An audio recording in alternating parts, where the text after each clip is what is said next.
Buenas, esta es una presentación de medio de transmisión acerca de la práctica número 4 que trata de verificación y transformación de impedancia.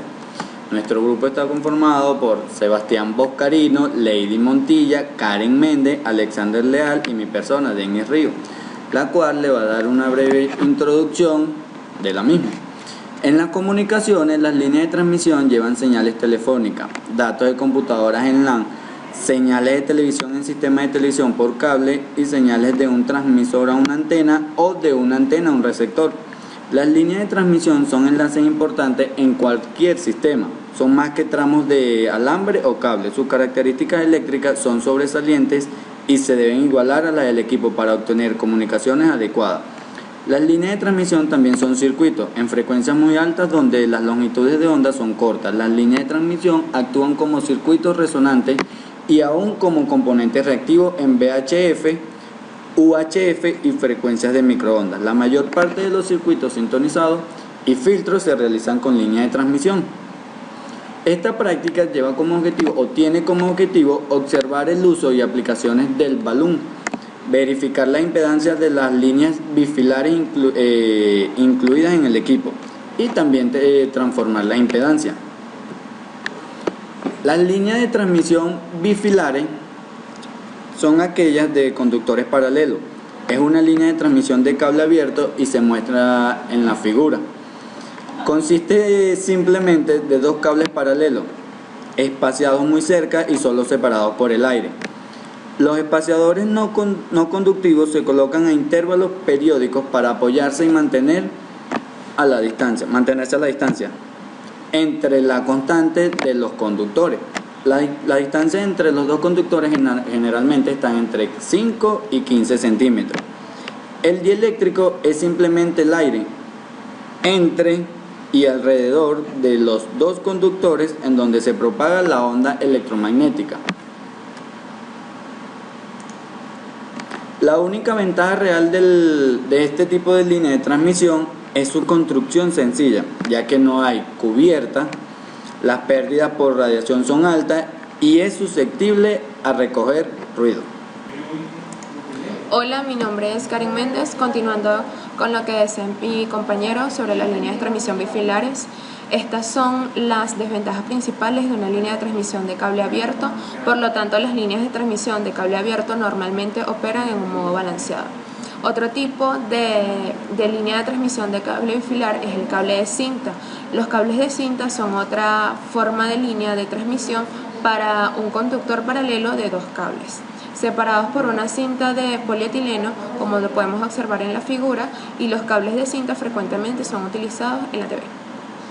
El cálculo de la impedancia, las características de un cable bifilar, como podemos observar en pantalla, las fórmulas para calcular la impedancia de cables desnudos y para calcular la distancia entre conductor de una línea en una línea de escalera, donde Z sub 0 va a ser la impedancia, S va a ser la distancia entre los conductores de centro a centro, D es el diámetro de conductor, R la constante dieléctrica efectiva y la relación S y D es el número dimensional. Por lo tanto, sus unidades deben ser las mismas. En cuanto a las aplicaciones tecnológicas de los cables bifilares son utilizados como líneas de transmisión simétricas entre una antena y un transmisor y un receptor. Al principio, la principal ventaja reside en que las líneas de transmisión simétricas tienen pérdidas un orden de magnitud menores que las líneas de transmisión coaxiales. Los cables bifilares o dieléctricos sólidos sufren cambios en su impedancia cuando se deposita hielo o lluvia sobre ellas. Para evitar esta influencia en estos cambios climáticos, algunos modelos presentan agujeros en el dieléctrico, lo que equivale a reemplazarlos por aire como dieléctrico. Estos aumentan el coeficiente de velocidad y disminuye la sensibilidad a los cambios de impedancia. Esto se llama líneas escaleras. Los cables bifilares no son líneas paralelas perfectas, pero estas son objetivos vecinos que influyen en la propagación de la señal de línea. El dieléctrico sólido tiene pérdidas que se agregan a la resistencia óptica de los conductores y de las pérdidas por radiación. Buenas tardes, yo le voy a hablar sobre transformador o balún. Se denomina balún a un dispositivo conductor que convierte las líneas de transmisión no balanceadas en líneas balanceadas. Se transmite la misma información por dos cables o par de cables al mismo tiempo y con polaridades opuestas. La inversa también es cierta. El balún es un dispositivo reversible. Características físicas del balún. El balún, además de su función de la corriente, también puede tener un efecto de adaptación de impedancia. La relación de impedancia se denota así: M sobre M. Los balunes usados como adaptadores de impedancia son reversibles, por lo tanto es lo mismo. La potencia que puede transmitir a un balún depende tanto de la geometría como del material con que él está construido. Si se usa un balún con un núcleo de ferrita, pasada cierta potencia, el material se recalienta. Si la temperatura sobrepasa la temperatura del Curie del material, el balún pierde sus propiedades.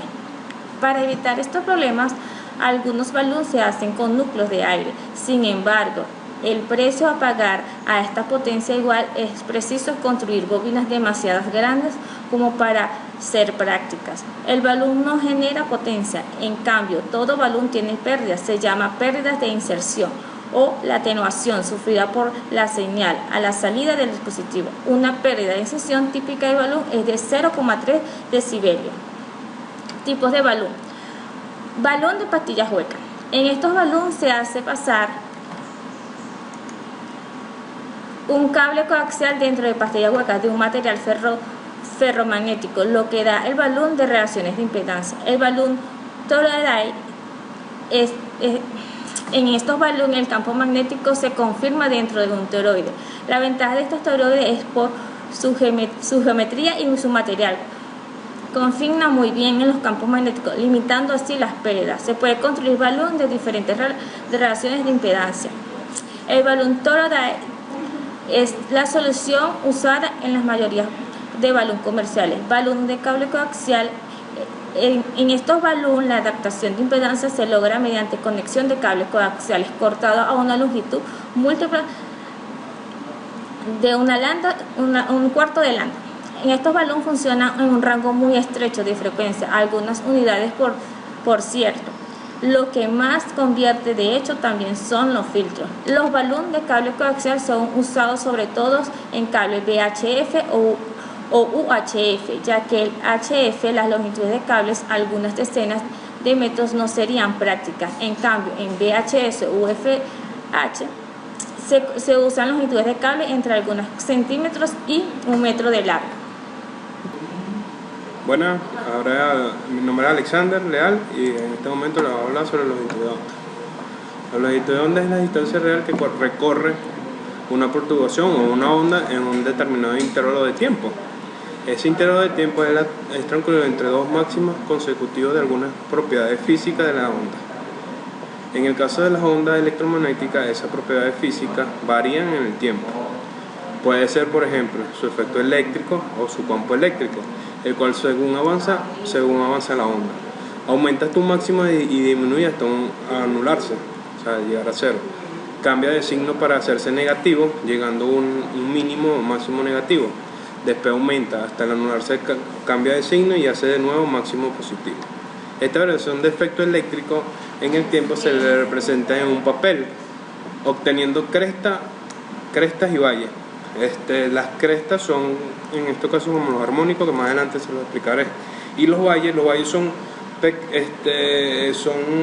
con una memoria de voltaje o de electricidad, en este caso, que se queda guardada por la vía o por lo que estemos utilizando como conductor, obteniendo así unas curvas sinusoidales. Para el electromagnetismo no tiene cresta ni valle. Las ondas sinusoidales.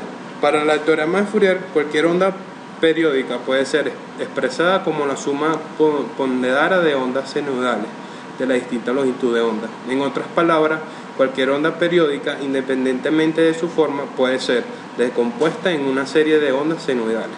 Esta propiedad permite estudiar el comportamiento de multitud de ondas mediante el análisis de cada una de sus componentes, denominadas componentes espectrales. Como le estaba diciendo, tenemos nuestra senoidal, ¿verdad?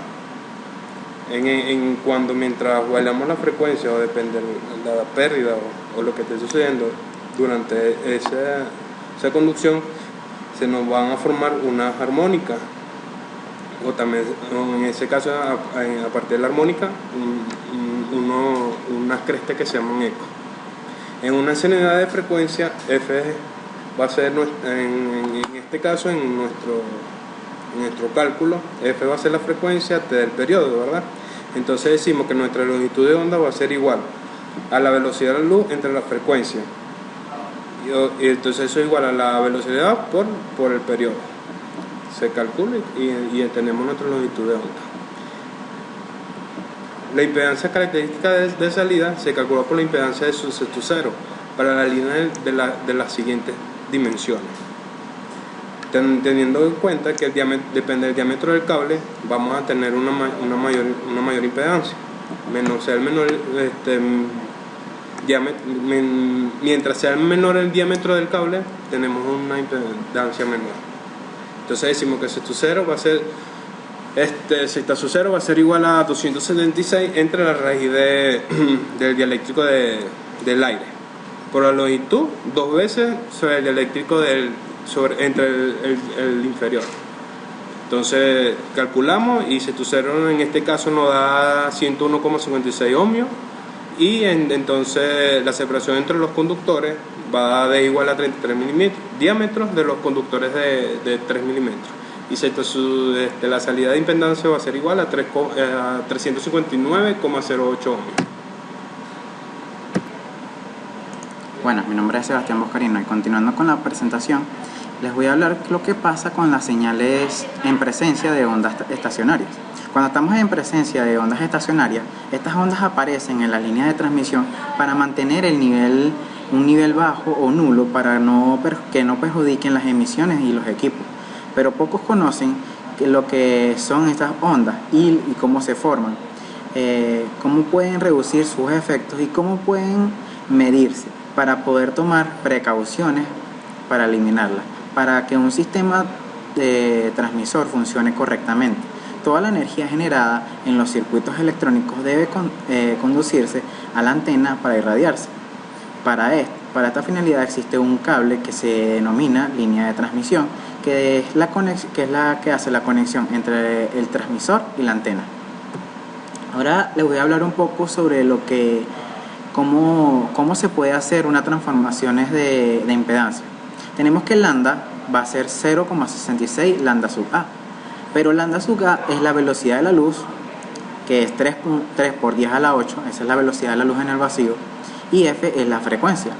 Así tenemos que lambda va a ser 0,66 por la velocidad de la luz entre la frecuencia específica que necesitemos en ese momento. Así podemos hacer las transformaciones de impedancia. Y una breve conclusión. En esta oportunidad se llevó a cabo el estudio, la verificación de las transformaciones de las impedancias y se logró conocer el principio, la aplicación, además de los tipos de líneas bifilares, también el estudio de transformador de impedancia o balón y otros conceptos de longitud de onda, como aplicarla para hacer transformaciones de impedancia. Por último, ver el efecto de las ondas estacionarias en un medio de transmisión. Esta ha sido toda nuestra presentación, espero que los haya disfrutado. Gracias.